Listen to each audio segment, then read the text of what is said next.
मुझे लगता है कि ऐसा तब होता है जब लोग घंटा लगा देंगे, ना वो सीन को समझते हैं, ना सीन की इम्पोर्टेंस को समझते हैं, ना अपने कैरेक्टर को करने की कोशिश करते हैं। पहले वो नहीं, ये सब कुछ ये सब कुछ है, ये सब कुछ है, वर्ड टू वर्ड जब वो जाते हैं ना, ये सब कुछ आएगा, हाँ, ये सब कुछ आएगा। हाँ, उससे चिपक जाता है, पर यार ऐसे ही बोलना चाहिए था, और फिर इम्प्रोवाइजेशन आ जाता है उसके बाद। फिर कई बार इसका उसको खूब को बहुत बोल दिया तो उसमें वो पड़े जाते हैं, हाँ, वर्ड वो वहाँ अटक जाएगा। जैसे किन्होंने बोला था, इन्होंने बोला था कि दिमाग में चल रहा होता है आगे की लाइन, हाँ, आगे की लाइन, वो चीज़ अपन उससे चिपक जाता है तो वो कहीं ना कहीं चिपक जाते हैं उससे कि यार। अपन को ऐसा, फिर वो हाँ। खुद को अपन को नर्वसनेस आ जाती है, यार अपन ने सही नहीं किया। और फिर वो जो एक एनवायरनमेंट होता है ना, कि बिल्कुल एक नया कैरेक्टर आपको मिलता है थिएटर में, आप एक महीने से किसी चीज की प्रैक्टिस कर रहे होते हैं। ठीक है। और क्या होता है कि जब ये वाली दिक्कत आएगी ना, तो जो बाकी की प्रॉब्लम्स है ना, वो ऐसे घुमड़ घुमड़ करके आएंगे लगातार। बिल्कुल कि अगर आप कैमरा फ्रेंडली नहीं हो, आप सोचो कि जो बंदा एंकर है, जो होस्ट करता है, टीवी में भी होस्ट करता है, ठीक है, वो जब ऑडिशन देता है वो भी फंबल मार देता है। फ्रेंडली, जो लोग फ्रेंडली नहीं होती है तो एक बॉडी से में लगी हुई है यहाँ पे। क्योंकि ये जो है आराम से कर लेंगे। ना, ये जो है ना, ये भूत है actually। हाँ। मैं तो यही बोलता हूँ, मेरा कैमरा जो है वो भूत है, और जब तक इससे दोस्ती नहीं होगी ना, हम लोग आगे का पार्ट कर ही नहीं सकते। हम क्या कोई नहीं कर सकते, चाहे कितने भी बड़े, मतलब मेरा जितना भी पिछले 4-5 साल का एक्सपीरियंस है, एक से एक दिग्गज लोग ऑडिशन दिए हैं, ठीक है, एक से एक जो एंकर रहे हैं वो दिए हैं, लेक्चरर हैं, कॉलेज के डीन है, वो सब ऑडिशन दिए हैं। एक RAS ऑफिसर थी, कोटा से आई हुई थी, उन्होंने ऑडिशन दिया, उनका भी 5 बार में हुआ। लेकिन 5 बार में होना, ज्यादा टाइम लेना, उसमें ये नहीं है कि एक्टर गलत है उसमें, ठीक है। ये सिर्फ एक प्रोसेस है फ्रेंडली होने की, कि जैसे हम लोग जब जिम में पहली बार जाते हैं, 5 किलो का डंबल होता है हमारे पास में, और हमारी फुल स्टेमिना होती है। ऐसी बात नहीं है कि जिम जाने से पहले हमारे पास स्टेमिना नहीं है। जब उठाते हैं ना 5 किलो का भी ना, बहुत टफ लगता है, ऐसे लगता है यार कितना बड़ा वजन उठा लिया। लेकिन जैसे ही हमें 8-10 दिन होते हैं, तब हमें लगता है यार ये तो मैं 2 उंगली से उठा लूंगा आराम से। ना तो ऐसा होता है कि हम जिम जाने के बाद हमारी स्टेमिना एक्स्ट्रा में हो जाती है, ना ही ऐसा होता है कि वो 5 किलो का वजन 1 किलो घटने के बाद 1 किलो हो जाता है। तो वो प्रैक्टिस होती है, और फिर हम लोग फ्रेंडली हो जाते हैं उससे।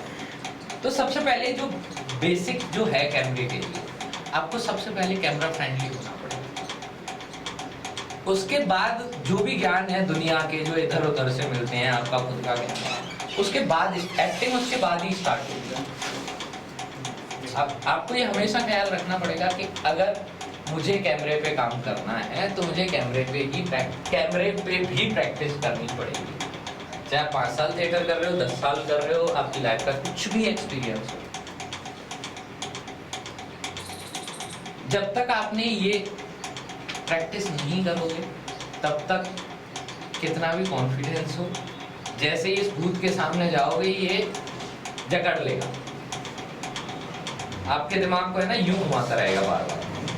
आप कॉन्फिडेंस होने का नाटक करोगे और ये घुमाता रहेगा, फिर वो जद्दोजहद चलेगी, फिर एक्टिंग तो हो जाएगी साइड में, फिर कुछ और ही निकलेगा आपके मुंह से।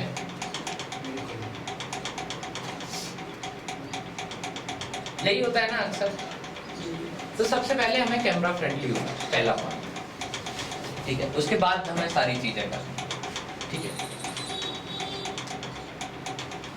तो अभी हम लोग कैमरा फ्रेंडली की बात कर लिया, ठीक है। दूसरी बात आती है कि हम लोग एक्टिंग के अलावा बात कर रहे हैं अभी, एक्टिंग से पहले क्या चीज, ठीक है। एक्टिंग थोड़ी सी टाइम में आएगी, ठीक है। पहले और बेसिक चीज की बात करें। हम लोग पहली बार कास्टिंग डायरेक्टर से जब बात करते हैं, या किसी कास्टिंग डायरेक्टर का कॉल आता है, तो हमारा क्या मतलब क्वेश्चन या उससे क्या बात करनी होती है पहली बार? कभी हमने सोचा इस बारे में? सर आप कौन बोल रहे हो? वो ही बता देते भाई आपने ऑडिशन दिया था। हाँ, नहीं, पहली बार, फर्स्ट टाइम। वो आपको जानते नहीं है, जैसे आप मान के चलो आए यहाँ पे, ठीक है, आपने किसी कास्टिंग वाले को कांटेक्ट किया या आपको किसी ने नंबर दिया कि यार एक वो कास्टिंग करता है, काम करना है, इससे बात कर लेना, तो आपका पहला क्या आउटपुट रहेगा उसके कास्टिंग वाले से? कॉल भी करते हो, व्हाट्सएप करते हो, तो क्या रहेगा पहला? अपने बारे में बताना और फिर बताते कि भाई आप एक्टर हो, मतलब उसके बाद में प्रोफाइल, फिर वो बताते थे भाई आप प्रोफाइल वगैरह सेंड कीजिए, उसके अकॉर्डिंग जो बोले वैसे। सर अगर कास्टिंग डायरेक्टर को अप्रोच कर रहे हैं तो पहले अगर कॉल है तो हेलो के बाद ग्रीट करना होता है, फिर अपना अपनी डिटेल, आप कास्टिंग डायरेक्टर हो और मैं एक्टर हूँ तो फिर अपनी डिटेल्स देते हैं, फिर हम पूछ सकते हैं कि मैं आपको किस तरह आप अपना प्रोफाइल या अपना पोर्टफोलियो भेजूँ या अपना इंट्रोडक्शन का वीडियो का लिंक भेजूँ, इस तरह से फिर डिटेल्स शेयर होती है, उसके बाद फिर सब कुछ फाइनलाइज होता है। सर अगर मतलब व्हाट्सअप पे किया है, अगर सबसे पहले अगर प्रोफाइल भेजने पे और फिर बाद में अगर रिक्वायरमेंट नहीं आपकी मतलब एज की मतलब या फिर कोई भी, तो फिर उनको मैं तो यही बोलता हूँ कि इन फ्यूचर अगर रिक्वायरमेंट हो तो इन्फॉर्म करना पड़ेगा। और सर वैसे तो सबने सही बोला है। सबसे फर्स्ट ऑफ ऑल वो इंट्रोडक्टरी पार्ट होता है, वो यही बोलेगा सबसे अपना प्रोफाइल भेजिए, फोटोज़ भेजिए, कोई भी जो 1 मिनट का जो आपका जो क्या बोलते हैं ऑडिशन है वो भेजिए, उसके बाद भी बाकी चीज़ें डिसाइड होती हैं।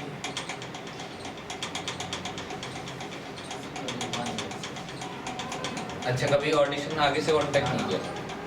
ठीक है, तो मतलब एक सब लोगों के लिए एक बेसिक एक चीज़ आई कि एक्टर कास्टिंग डायरेक्टर से पहली बार कांटेक्ट करता है तो ये बोलता है सर मैं एक्टर हूँ, मैं आपको प्रोफाइल भेज रहा हूँ, या कास्टिंग वाला भी पहली बार अप्रोच करता है तो वो भी यही बोलता है काम करो आप अपनी प्रोफाइल भेज दो, बाकी की बात तो जो पर्सन टू पर्सन जो होती है वो हो जाएंगी, ग्रीटिंग हो जाएगा और चीज़ें और खाना पीना खा लिया जाएगा, लेकिन एक जो कॉमन चीज़ है वो ये है कि हमारी प्रोफाइल की बात, ठीक।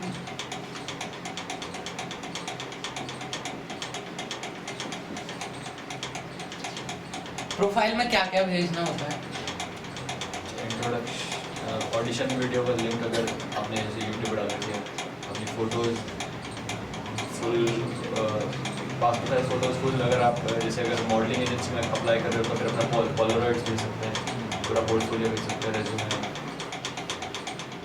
और अगर प्रीवियस वर्क किया तो उसके लिंक्स, उनका प्रूफ दे सकते हैं, अगर थिएटर किया है तो आप अपने सर्टिफिकेट दे सकते हैं। फोटोज़, इंट्रोडक्शन वीडियोस रहते हैं, प्रोफाइल डिटेल्स और बाकी बातें जो भी अपन ने किया वहाँ पे। प्रोफाइल में अपनी डिटेल आ जाएगी, नाम वगैरह, एज और हाइट और अपना जो भी वो क्या होता है एड्रेस वगैरह सारा मतलब पूरी डिटेल आएगी। उसके बाद में फिर अपनी जो फोटोज़ है, 1 मिनट का जो है ऑडिशन है वो भेज देंगे। तो हम लोग कहीं ना कहीं बेसिक चीज़ें हमें पता है, हम लोग थोड़ा सा उस पर हम डिटेलिंग में थोड़ा सा बात करते हैं।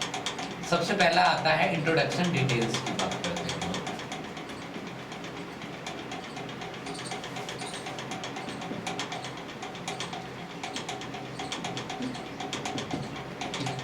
इंट्रोडक्शन डिटेल्स क्या होती है? जो भी हम लोग अपने बारे में बताते हैं, हम लिख के बताते हैं टेक्स्ट में, name, age, height, contact number, ये सारी चीज़ें, ठीक है। तो बेसिकली हम लोग सबसे पहला पॉइंट आता है नेम का, नेम जो भी आपका नाम होता है उसमें, ठीक है। प्रोफाइल में अगर नाम आपको लिखना है कि आपका डॉक्यूमेंट्स में कई बार अलग नाम होता है लेकिन प्रोफाइल में नाम अलग, ठीक है, तो आपको हमेशा यहाँ पे जो कंसीडर करना है वो आपकी प्रोफाइल नेम है। अलग कर सकते हैं अपन, जैसे मैंने अलग करता। हाँ, अगर आपका पर्सनल डॉक्यूमेंट्स में नाम कुछ और है, ठीक है, तो डॉक्यूमेंट्स से उन्हें मतलब नहीं है, वो कहीं पे शूट पे आधार कार्ड नहीं मांगते, क्या अच्छा आप शूट करने वाला हो आधार कार्ड दे दो, वो कहीं नहीं मांगते। तो आपको सबसे पहला पॉइंट जो है, जब भी आप नेम यूज करेंगे, जो आपका क्रेडिट में नाम जाना चाहिए, जो आपने अपनी इंडस्ट्री के लिए प्रोफाइल नेम बना रखा है, तो आप वो नाम लिखें, ठीक है। उसके बाद बात आती है एज की, ठीक है। एज में बड़ा कंफ्यूजन होता है। कभी भी आपने रिक्वायरमेंट ऐसे देखी है कि मुझे 21 साल का एक लड़का चाहिए, या 25 साल का चाहिए लड़का लड़की, या 40 साल का एक उम्र दराज चाहिए, तो ऐसा तो नहीं है कि वहाँ जाकर के बोलते हैं अच्छा 40 साल का रिक्वायरमेंट है, ठीक है आप आधार कार्ड दिखाओ आप 40 के हैं, या वोटर आईडी मांगते हैं या 40 के हैं। वो आपके लुक के साथ है सर एक ऑडिशन लुक देखते हैं, अपने हेयर लुक देखते हैं, बियर्ड वगैरह, उसके अकॉर्डिंग एज आप कुछ या फिर वो डिसाइड कर लेते हैं भाई क्या एज हो सकती है। सर अगर आप जा रहे हो ऑडिशन के लिए तो स्क्रीन एज आपको बतानी चाहिए या फिर एक्चुअल एज बतानी चाहिए आपकी है? जैसे कि मैं 22 का हूँ, मैं लगता नहीं हूँ, सब मेरे को 18-19 का बोलते हैं, तो मुझे जो स्क्रीन एज मेरी 18-19 वाली वो बताऊँ या फिर मैं एक्चुअल 22 बताऊँ? ठीक है, तुम्हारी जो आप मतलब क्वेश्चन का रिप्लाई करें। एक रेंज देते हैं सर 40 50 50।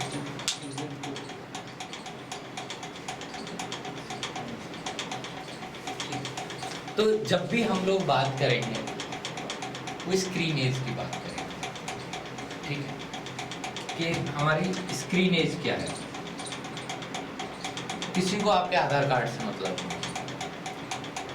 नहीं, रियल एज से भी कोई मतलब नहीं है। आप 30 साल के हो, अगर आप 20 साल के लगते हो तो आप 20 साल के ही स्क्रीन एज होगी आप। इसीलिए कभी भी एज रिक्वायरमेंट में भी कभी फिक्स नहीं होती है, मोस्टली फिक्स कभी नहीं होती है। हमेशा ऐसा होता है 21 से 25 साल का लड़का चाहिए, 18 से 22 साल की लड़की चाहिए, 28 से 30 साल का लड़का चाहिए, 40 से 45 का मिडिल एज का पर्सन चाहिए, 60 से 70 साल का ओल्ड मैन चाहिए। वो क्यों लिखा जाता है कि स्क्रीन एज एक पैरामीटर है, फिक्स कुछ नहीं है अपने सिस्टम में कि कब किसको क्या पसंद आ जाए, ठीक है। लेकिन हमें उतना ही फोकस नहीं करना कि टीवी सीरियल में होता है कि लड़की 24 साल की होती है और उसकी माँ को देखो 25 साल की होती है, तो वो तो उन्होंने ग्लोरीफाई कर रखा है अपने आप कि भैया सब कुछ उन्हें यंग यंग दिखाना है। स्टार प्लस में नौकर भी ऐसा होता है जैसा हीरो होता है, ठीक है, कि बालाजी के जितने भी सीरियल्स आप देखोगे, खासकर स्टार प्लस के जो भी है, बालाजी का देख लो, धर्मा प्रोडक्शन का देख लो, जो पार्टी और गेटर वगैरह होते हैं उनको देखिए, वो एस्थेटिक्स में है दिखाना होता अब देखो ना टॉनी कक्कड़ का एक गाना है ना कि बाई मेरे कमरे में आई, और उसकी बाई को देख लो। तो ये तो वो वाली बात है कि इमेजिनेशन वाली बात है कि आपने सब कुछ ग्लोरीफाई कर दिया है कि हाँ यार मुझे ऐसा ऐसा ही करना है, लेकिन वो चीजें एग्जिस्ट नहीं करती हैं रियल लाइफ में। लेकिन अगर आप अभी जो एक अच्छा सिनेमा देखते हैं, अच्छी सीरीज देख रहे हैं, वहां पे आपको क्या दिखेगा? नौकर नौकर ही दिखेगा, कि पंचायत का विनोद विनोद ही दिखेगा, जो सरपंच है तो सरपंच जैसा ही दिखेगा। जरूरी नहीं है कि वो सीना चौड़ा करके वैसा ही बड़ी हाइट का हो, ऐसा कुछ नहीं है कि पंचायत में रघुवीर सर यादव जी बने हुए हैं तो प्रधान बने हुए हैं, उन्हें देख के लगता है कि प्रधान होंगे, और ऐसा लगता है प्रधान के यहाँ काम करने वाले होंगे। लेकिन रियल आप गांव में जाके देखो, ऐसे भी प्रधान होते हैं और वो ऐसे ही चलते हैं, और उनका कैरेक्टर भी ऐसा होता है कि लौकी बांटते रहते हैं किसी न किसी को। तो वो रियल लाइफ से इंस्पायर्ड है। हमने अभी तक जो देखा है वो सारा ग्लोरीफाई है, कि जो भी है वो बिल्कुल जिंदगी से हट के बनाओ, ठीक है। तो हमेशा आपको ख्याल रखना है कि जब भी आपकी एज की बात करें कोई भी, आपको स्क्रीन एज का, स्क्रीन एज हमेशा आपके ऊपर डिपेंड करती है। आपका कॉस्ट्यूम, ठीक है, आपका बियर्ड, हेयर स्टाइल, ठीक है, उसके अलावा आप जो खुद कई बार एक्सरसाइज करते हैं, ठीक है, कि बॉडी शेप है, कई लोग लीन कर लेते हैं, कई 35 साल के होते हैं लेकिन फिर भी 25 पे ही जाते हैं। तो अपन ये एज लिखेंगे, स्क्रीन एज लिखेंगे, एज भी लिखोगे, लिखना यहाँ पे स्क्रीन एज है। अपने प्रोफाइल पे अगर यहाँ एज भी लिखते हो ना, तो भी यहाँ काउंटिंग में जो लिखना है ना न्यूमेरिक में, वो आपको स्क्रीन एज लिखनी है। आधार कार्ड से इस एज का कोई संबंध नहीं है, ये आपको हमेशा से ख्याल रखना है, ठीक है। और ये हम लोग डिटेलिंग में इसीलिए बात कर रहे हैं कि आपको कास्टिंग वाला नहीं बताएगा कि आपकी एज क्या है।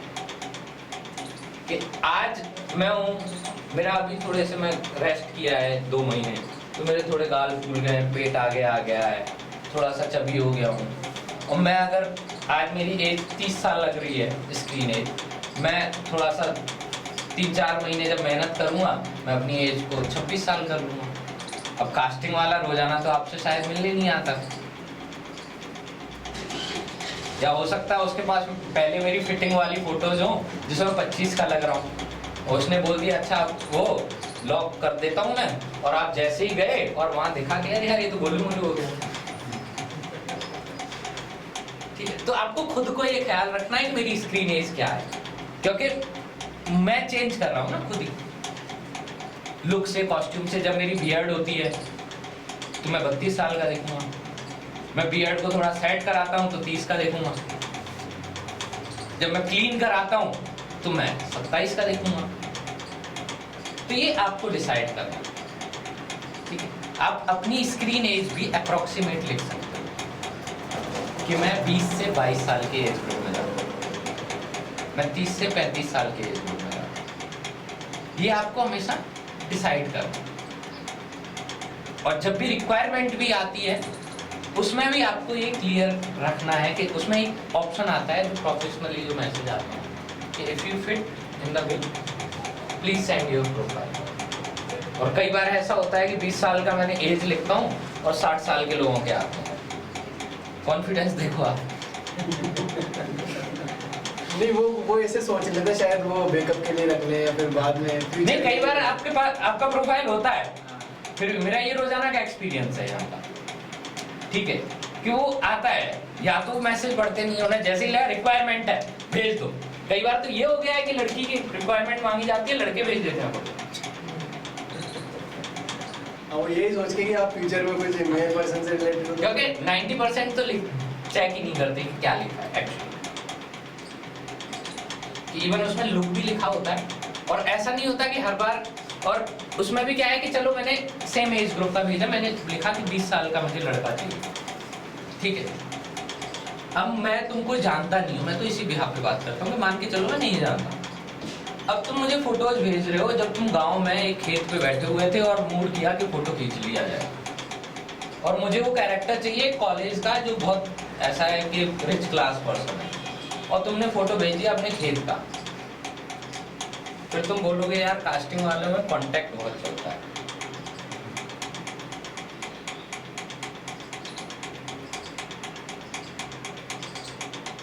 तो वहां गलती कास्टिंग वाले की नहीं है, वहां कहीं ना कहीं अपनी गलती। तो सेम वही एज की बात आती है कि एज के लिए जब भी रिक्वायरमेंट आती है तो आपको या तो अपने आप को उस तरीके से फिट करना होगा लुक में, वो आपके हेयर स्टाइल से, आपके बियर्ड से, आपके कॉस्ट्यूम से कर सकते हो कई बार। जैसे लड़कियां भी, अगर आपने देखा होगा कि जब वो स्कूल ड्रेस पहनती है तो वो 18 साल की लड़की लगती है, जब वो सूट पहनेगी वो 22-23 की हो जाएगी, जैसे ही वो साड़ी पहनती है वो 27-28 की हो जाएगी। अब वो फिल्म देखो ना, कौन सी आई थी, सोनम कपूर और अभय देओल की, कौन सी फिल्म थी? स्कूल गर्ल बन गई इसमें सुना है। हाँ, वो थी ना जिसमें ये भी थे, जिशान अय्यूब भी था, और ये था रांझना। आप देखो ना उसमें कि जब वो स्कूल वाली गर्ल बन के जाती है तो वो ऐसी ही लगती है, 17-18 साल की भी स्कूल गर्ल, और जैसे वो मैच्योर हो जाती है सूट उसका वेयरिंग वैसा होता है। आप 3 इडियट का एग्जाम्पल देख लो कि आमिर खान की रियल एज है 50 साल, ज़्यादा ही है, लेकिन जब आपने 3 इडियट में देखा था तो कहीं से ये नहीं लगा कि वो कॉलेज बॉय नहीं है, क्योंकि उसका टी शर्ट जिस तरीके पहना हुआ था थोड़ा सा लूज था, बॉडी से अकॉर्डिंग किया था, ठीक है। आप अगर उसको क्रिटिसाइज भी करने लगो तो भी आप नहीं कर सकते, वो लगता है पूरी फिल्म में कि हाँ भैया इसी एज ग्रुप में, क्योंकि उसका कॉस्ट्यूम, उसका बोलचाल, उसकी हेयर स्टाइल। तो आपको थोड़ा सा ये अपने ऊपर थोड़ा सा नोटिस करना पड़ेगा कि मुझे अगर इस एज क्राइटेरिया में लेकर के आना है खुद को तो मुझे क्या वर्कआउट करना पड़ेगा। पता सबको है, सिर्फ वो नोटिस करके वो चीज़ें करनी है कि ना कि हम लोग मेल फीमेल भी नहीं देख रहे, रिक्वायरमेंट पे बस भेजने की ज़रूरत है तो भैया हमें एक अटेंडेंस देनी है सामने, उसकी बजाय थोड़ा सा उसको पढ़ के उसमें क्या क्या चीज़ें करनी है उस पर हम लोग काम करें, ठीक है।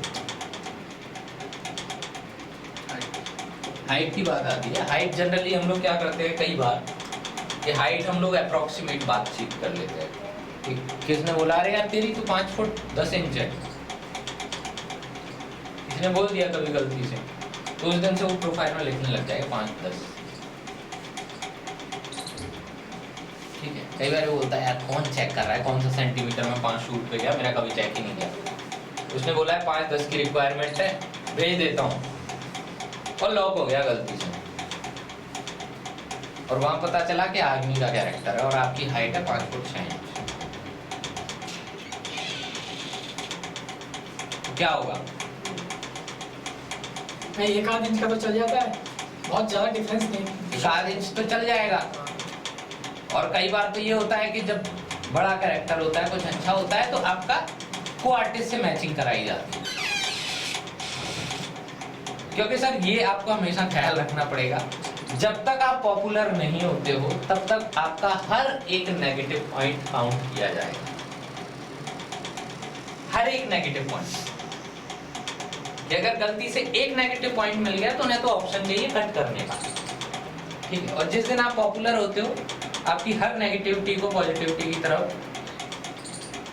बढ़ाने की कोशिश की जाएगी, प्रोड्यूसर के थ्रू, डायरेक्टर के थ्रू, टीम के थ्रू। कि जब नवाजुद्दीन साहब जब कुछ नहीं थे तब उन्हें सिर्फ चोरी डकैती और इन्हीं के कैरेक्टर मिलते थे सिक्योरिटी गार्ड, आज वो आदमी बड़ा बिजनेसमैन का कैरेक्टर करता है, लीड प्ले करता है, लीड रोल कर रहा है। वरना आप किसी नवाज जैसे लोग के आप यहाँ पूछ लो, बोले यार मैं भी नवाज कर सकता है तो मैं भी कर सकता हूँ, बोलेगा एक काम कर नवाज के पास ही चला जा। उस दिन तक टाइम दिया है तो डिस्ट्रिक्ट को बहुत साल तो सिर्फ एक